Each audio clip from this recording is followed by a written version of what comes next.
영원한 형벌. 그 고통의 연기가 영원 무궁토록 올라가리라. 누구든지 밤낮 쉼을 얻지 못하리라. 요한계시록 14장 11절. 여호와의 증인들은 구원받지 못한 사람들이 영원한 형벌의 장소에 가지 않고 존재 자체가 소멸해 버린다고 가르친다. 그러나 이러한 가르침은 워치타워의 신세계 역본을 포함한 모든 성경 번역본의 본문과 반대되는 가르침이다.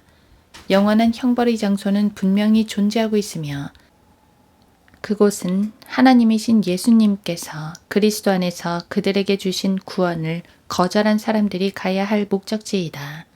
그러므로 예수 그리스도를 당신의 구주로 받아들이기를 거부하는 것은 당신이 하고자 하는 행동이 아닐 것이다. 여기서 우리는 또다시 성경 해석에 있어서 많은 오류를 일으켜온 사람들의 말을 믿을 것인가, 하나님의 말씀을 믿을 것인가 결정해야 하는 상황에 직면했다. 하나님의 말씀은 다음과 같다. 셋째 천사가 그들을 따라가며 큰 음성으로 말하기를 누구든지 그 짐승과 그의 형상에게 경배하고 그의 표를 자기 이마나 손에 받는다면 그 역시 하나님의 진노의 포도주를 마시게 되리니 그것은 그의 진노의 잔에 혼합하지 않고 부은 것이라. 또 그 사람은 거룩한 천사들의 면전과 어린 양의 면전에서 불과 유황으로 고통을 받으리니 그 고통의 연기가 영원 무궁토록 올라가리라. 그 짐승과 그의 형상에게 경배하고 그의 이름의 표를 받는 자는 누구든지 밤낮 쉼을 얻지 못하리라. 요한계시록 14장 9에서 14절. 누구든지 밤낮 쉼을 얻지 못하리라를 정직하게 해석해서 이 죄인들이 더 이상 존재하지 않게 된다는 뜻이라고 말할 방법이 없다. 신세계 역본에는 이 부분이 주야로 쉼을 얻지 못할 것이다 라고 되어 있다. 구원받지 못한 사람들은 마귀와 함께 영원한 형벌을 받게 된다. 영원한 형벌의 장소를 분명하게 보여주는 다른 성경 구절에서는 마귀가 받게 될 영원한 형벌에 관해서도 말씀하고 계신다. 이 구절은 구원받지 못한 사람들이 그 영원한 형벌의 장소에서 마귀와 함께 영원한 형벌을 받게 된다는 사실을 보여주기 때문에 이 주제에서 중요한 구절이다. 그들을 미혹하던 마귀가 불과 유황못에 던져지니 그곳에는 그 짐승과 거짓 선지자도 있어 영원 무궁토록 밤낮 고통을 받으리라. 계시록 20장 10절. 여기서 밑줄 친 부분은 신세계 역본에서도 정확하게 같은 단어들로 번역되었다. 구원받지 못한 사람들이 마귀와 함께 이 형벌을 받게 될 것이라고 말씀하신 분은 다름 아닌 예수 그리스도 그분 자신이시다. 그들을 따로 갈라놓으리라. 마태복음 25장 32절. 그때의 왕이 왼편에 있는 자들에게도 말하기를 너희 저주받은 자들아 내게서 떠나 마귀와 그의 천사들을 위하여 준비한 영원한 불 속으로 들어가라. 마태복음 25장 41절. 마태복음 25장 31에서 46절의 문맥을 읽기 바란다. 마태복음 25장 46절은 이 구절들을 요약한다. 그러므로 이들은 영원한 형벌에 들어갈 것이라. 그러나 의인들은 영원한 생명으로 들어가리라고 하시더라. 이 구절에서 신세계 역본은 영원한 형벌을 영원한 끊어짐으로 대체했다. 영원히 지속되는 행위를 즉시 끝나서 종결되는 행위로 바꾼 것이다. 정상적인 번역을 워치타워의 교리로 대체시키는 것은 신세계 역본에서는 특이한 일이 아니다. 영원한 형벌과 예수 그리스도의 신성에 관련된 부분의 번역에서뿐만 아니라 교리적 차이가 있는 다른 부분들에서도 워치타워의 교리에 맞는 단어로 바꾸어 번역을 한 것이다. 일반적으로 인용문을 선택할 때 나는 킹제임스 성경과 신세계 역본에서 모두 잘 번역된 구절들만을 선택하였으나 만약 당신이 신세계 역본을 사용하고 있다면 이 구절과 다른 몇 구절에서는 중대한 차이가 있다는 사실을 알게 될 것이다.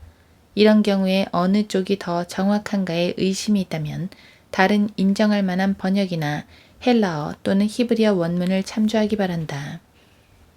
1. 영원한 형벌을 말씀하시는 신약 구절들. 다음에 제시되는 구절들도 영원한 형벌을 말씀하시는 구절들이다. 이 구절들은 킹제임스 성경과 신세계 역본에서 서로 비슷하다. 인자가 그의 천사들을 앞서 보낼 것이라. 그러면 그들이 실족해 하는 모든 것들과 불법을 행하는 자들을 그의 왕국에서 가려내어 모으리라. 그리하여 그들을 불타는 큰 용광로 속으로 던지리니 거기서 울며 이를 갈고 있으리라. 마태복음 13장 41에서 42절. 세상의 끝에도 그러하리라. 천사들이 나와서 악인들을 의인으로부터 가려내어 그들을 불타는 큰 용광로 속으로 던지리니 거기서 울며 이를 갈고 있으리라고 하시더라. 마태복음 13장 49에서 50절. 내 눈이 너를 실족해 하거든 뽑아버리라. 두 눈을 가지고 지옥불에 던져지는 것보다는 한 눈으로 하나님의 나라에 들어가는 것이 더 나으니라. 그곳에는 그들의 벌레도 죽지 않고 불도 꺼지지 아니하느니라. 마가복음 9장 47에서 48절. 영원한 형벌의 장소가 존재하지 않기를 바라는 것은 정상적인 것이다. 그러나 영원한 형벌의 장소가 존재하지 않기를 바라는 만큼이나 우리가 어떤 번역을 읽든 그 구절들을 지속되는 형벌이 아닌 존재의 소멸로 번역하는 것은 거의 불가능하다. 그러면 왜 영원한 형벌의 장소에 가게 되는 것일까? 그러다가 그 거지가 죽었는데 천사들이 그를 아브라함의 품으로 옮겼고 그 부자도 죽어서 장사되었더라. 부자가 지옥에서 고통받는 중에 눈을 들어 저 멀리 아브라함을 보았더니 나사로가 그의 품에 있는지라. 그가 소리질러 말하기를 아버지 아브라함이여 저를 불쌍히 여기셔서 나사로를 보내시어 그가 자기 손가락 끝에 물을 적셔 내 혀를 식히게 하소서. 내가 이 불꽃 가운데서 고통을 받고 있나이다. 라고 하니 아브라함이 말하기를 아이야 너는 내 생전에 좋은 것을 받았고 나사로는 나쁜 것을 받았음을 기억하라. 그러나 이제 그는 위로를 받고 너는 고통을 받느니라. 이 모든 것 외에도 우리와 너희 사이에는 커다란 구렁이 놓여 있어서 여기에서 너희에게로 건너가고자 하여도 갈 수 없고 여기에서 우리에게로 건너오고자 하여도 올 수 없느니라고 하더라. 누가복음 16장 22에서 26절. 여호와의 증인들은 이 구절이 문자적인 것이 아니고 비유일 뿐이라고 흔히들 얘기하지만 만약 이 구절이 문자 뜻 그대로의 실화라면 거듭나지 않은 사람들의 마음은 공포로 오싹해질 것이다. 왜냐하면 예수 그리스도의 비유들은 진리를 가르치시는 이야기들이고 이 이야기는 죽은 자들이 죽음 이후에도 의식이 있으며 고통을 겪는다는 것을 분명히 가르쳐주고 계시기 때문이다. 이 구절 이후에 이어지는 구절들도 읽어보기 바란다. 이어지는 구절들이 우리에게 가르쳐 주시는 바는 분명하다. 성경을 믿지 않는 사람들은 누군가 죽은 자들로부터 일어나서 그들에게 경고한다 할지라도 그들이 회개치 않으리라는 것이다. 예수 그리스도 그분 자신이 죽은 자들로부터 부활하여 다가올 형벌을 경고하였음에도 불구하고 믿지 않고 회개치 않는 사람들이 죽음 이후에 어떻게 형벌을 받고 있는지를 직접 죽은 자들로부터 일어난 사람이 알려준다고 해도 애초에 성경을 믿지 않는 사람들에게는 효과가 없다는 것이다. 예수 그리스도께서는 당신에게도 경고하고 계신다. 영원한 형벌의 장소가 있다. 거기에 가지 말고 예수 그리스도께서 당신을 구원하시게 하라. 2. 구약 성경에 나오는 영원한 형벌. 영원한 형벌이 존재한다는 것은 구약 성경에도 잘 나타나 있다. 땅의 흙 속에서 잠자는 많은 사람들이 깨어날 것이며 얼마는 영원한 생명을 얻겠고 얼마는 수치와 영원한 모욕을 받으리라. 다니엘 12장 2절. 하데스, 어떻게 하면 거기에 가지 않는가? 여호와의 증인들은 하데스가 영원한 형벌의 장소가 아니라고 주장한다. 왜냐하면 죽은 자들이 거기에 영원히 머무르지 않고 심판을 받기 위해 옮겨지기 때문이다. 하데스에 있던 사람들이 심판을 받기 위해 옮겨지는 것은 사실이다. 그러나 이 사실을 읽을 때 그 이후에 어떤 일이 벌어지는지를 주목해야 한다.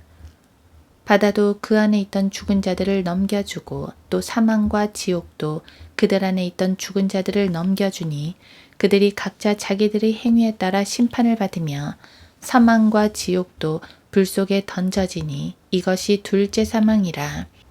계시록 20장 13, 14절. 심판 이후에 그들은 불못에 던져진다. 이 불못에서 그들이 어떻게 되는지 요한계시록 20장 10절에 잘 쓰여 있다. 영원 무궁토록 밤낮 고통을 받으리라. 그 다음 구절인 요한계시록 20장 15절에서는 구원받는 사람들과 구원받지 못하는 사람들을 분명히 구별해 주신다. 누구든지 생명의 책에 기록되지 않는 자는 불못에 던져지더라. 그들의 행위로 심판을 받아 구원을 받게 될 사람은 아무도 없다.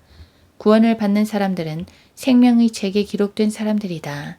생명의 책에 기록된 사람들은 예수 그리스도께서 구원하신 사람들을 의미하는 것이다.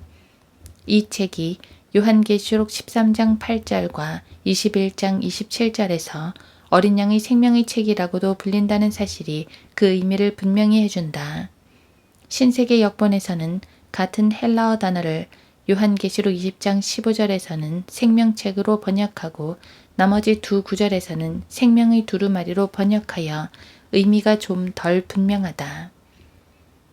영원한 형벌의 장소는 존재한다. 당신이 거기에 가는지 아닌지는 당신이 예수 그리스도를 구원하시는 분으로 믿느냐 아니면 행위에 더 큰 중요성을 두는 종교 지도자를 믿느냐에 달려있다. 만약 당신이 예수 그리스도를 신뢰하면 당신의 이름도 하나님의 어린 양의 생명의 책에 기록될 것이다. 하나님의 어린 양은 죄에 대한 하나님의 심판을 충족시키기 위해 희생 제물이 되신 것이다.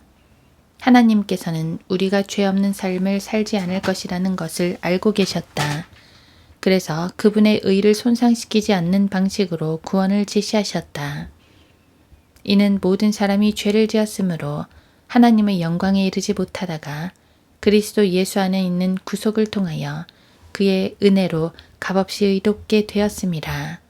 하나님께서는 그의 피를 믿는 믿음을 통하여 그를 화목제물로 세우셨으니 이는 하나님의 오래 참으심 가운데 이전에 지은 죄들을 사하심으로 인하여 그의 의를 선포하려 하심이요 곧 이때에 자기의 의를 선포하심은 자신도 의롭게 되시고 또한 예수를 믿는 자도 의롭다 하려 하심이니라. 로마서 3장 23에서 26절. 위 성경 구절의 앞뒤 구절들을 전체적으로 함께 읽어보기 바란다. 성경은 또한 다음과 같이 말씀하신다. 또 증거는 이것이니 하나님께서 우리에게 영생을 주신 것과 이 생명이 그의 아들 안에 있다는 것이라. 그 아들이 있는 자는 생명이 있고 하나님의 아들이 없는 자는 생명이 없느니라. 요한일서 5장 11, 12절. 선택은 영원한 생명 아니면 영원한 형벌이다. 우리는 모두 죄를 지었고 형벌을 받아 마땅하다. 그러나 예수 그리스도께서는 가장 중요한 초대장을 우리에게 주셨다. 이 초대장은 지금껏 살았던 모든 사람들이 받았던 것이다. 나는 그 문이라. 누구든지 나를 통하여 들어가면 구원받을 것이며 또 들어가며 나오며 초장을 찾으리라. 도둑은 오직 도둑질하고 죽이며 멸망시키려고 오지만 내가 온 것은 양들로 생명을 얻고 더 풍성히 얻게 하려 함이라. 요한복음 10장 9, 10절. 이 놀라운 제안을 꼭 받아들이기 바란다.